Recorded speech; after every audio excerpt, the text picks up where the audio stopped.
Cristiano Ronaldo কি আসলে ইসলাম গ্রহণ করতে চান? এরকম একটি নিউজে ভরে উঠেছে নিউজ ফিড। আমাদের পেজের ইনবক্সেও অনেকে মেসেজ করেছেন এই ব্যাপারটি কতটুকু সত্য তা নিয়ে। তাই আমরাও চুলছেঁড়া বিশ্লেষণ চালিয়ে দর্শকদের জন্য একটি নির্ভরযোগ্য তথ্য বের করে এনেছি। পর্তুগিজ সুপারস্টার ক্রিস্টিয়ানো রোনালদো ইসলাম ধর্ম গ্রহণ করতে আগ্রহী, এই খবরটি ছড়িয়েছে রোনালদোর সাবেক আল নাসের সতীর্থ গোলকিপার ওয়ালিদ আবদুল্লার বরাত দিয়ে। আমাদের খেলার মেলা গ্রুপেও বেশ কয়েকটি পোস্ট এসেছে এটা নিয়েই। এই খালিদ আবদুল্লাহ একদিন আগে বলেছিলেন ক্রিস্টিয়ানো রোনালদো তার সতীর্থদের নামাজের খবর নেন। খালিদ আবদুল্লাহ রেইলি নিউজকে জানিয়েছিলেন, নামাজের সময় ট্রেনিং থাকলে রোনালদো কোচকে গিয়ে বলেন মুসলিম খেলোয়াড়দের নামাজ আদায় করার জন্য বিরতি দিতে। আবার কেউ যদি নামাজে দেরি করে তাহলে রোনালদো তাদের বলেন নামাজ আদায় করে আসো। অর্থাৎ রোনালদো তার মুসলমান সতীর্থদের নামাজের ব্যাপারে খুবই সচেতন এবং শ্রদ্ধাশীল। কিন্তু এখানে নতুন যে তথ্য বের হয়ে আসছে তা হলো রোনালদো ইসলাম ধর্ম গ্রহণ করতে চান। এই কথা কতটুকু সত্য তা জানতে আমরা বেশ কয়েকটি মধ্যপ্রাচ্য এবং আফ্রিকার সংবাদ মাধ্যমকে ফলো করলাম, যার মধ্যে দ্য এক্সপ্রেস টিউন নামের একটি অনলাইন পত্রিকা হেডলাইন করেছে, is Cristiano Ronaldo converting two ইসলাম?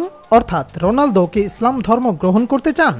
এরকম একটি প্রশ্নবোধক টাইটেল দিয়ে করা নিউজের ভেতরের অংশে দেখলাম তারা বলছে, ওয়ালিদ আবদুল্লাহ একটি আরব টেলিভিশন চ্যানেলে সাক্ষাৎকারে এসে বলেন রোনালদো সত্যিকার অর্থে ইসলাম ধর্ম গ্রহণ করতে চায়।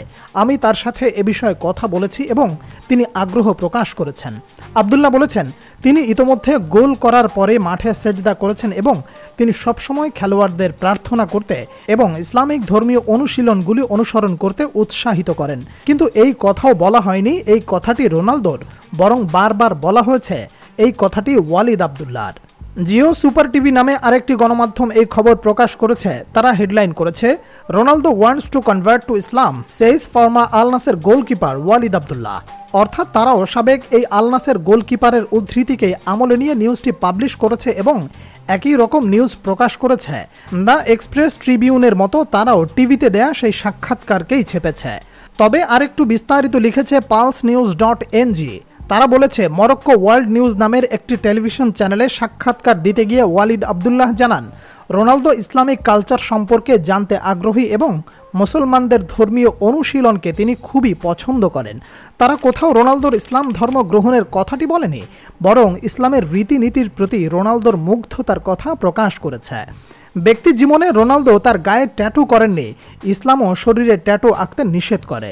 রোনালদো প্রায় সময় মুসলমানদের দেশকে সাহায্য করে থাকেন, কিন্তু বিভিন্ন সংবাদ মাধ্যম এটাকে অতিরঞ্জিত করে রোনালদোর ইসলাম গ্রহণের কথা বলে চালিয়ে দেবার চেষ্টা করছে। এরকম একটি ঘটনা ঘটলে অবশ্য বিশ্বের বড় বড় সংবাদ মাধ্যমে তা প্রকাশ পেত, রোনালদো নিজেও এটি জানিয়ে দিতেন। কিন্তু যেহেতু এরকম নিউজ ঘটেনি, যে কারণে সংবাদটির সত্যতা নিয়ে অবশ্যই প্রশ্ন থেকে যায়। তাই জেনে শুনে এরকম একটি মিথ্যা প্রচার করা থেকে আমাদের প্রত্যেকের বিরত থাকা উচিত। তবে দর্শকদের কাছে আমাদের প্রশ্ন, আসলেই যদি এমন কিছু ঘটে তাহলে আপনি কি খুশি হবেন?